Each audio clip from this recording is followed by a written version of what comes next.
এই ভিডিওতে আমরা সময় দূরত্ব সংক্রান্ত একটি গুরুত্বপূর্ণ সমস্যার সমাধান করব। এখানে বলা হয়েছে একটি ট্রেন একটি স্টেশন থেকে 30 কিমি প্রতি ঘন্টা গতিবেগে সকাল 6টার সময় রওনা হয়।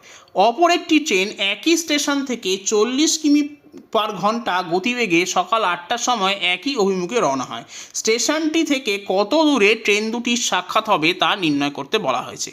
তার মানে এখান থেকে ক্লিয়ার যে প্রথম ট্রেনটা দ্বিতীয় ট্রেনের থেকে যেহেতু 2 ঘন্টা আগে যাত্রা করছে, তাই তাদের শুরুতেই তাদের মধ্যে ব্যবধান হবে, অর্থাৎ দ্বিতীয় ট্রেনের যাত্রার শুরুতে তাদের মধ্যে ব্যবধান হবে 30 গুণ 2, তার মানে 60 কিমি। এখন ট্রেন দুটো একই দিকে যাচ্ছে, তাই আপেক্ষিক বেগ হবে 40 বিয়োগ 30 মানে 10 কিমি প্রতি ঘন্টা।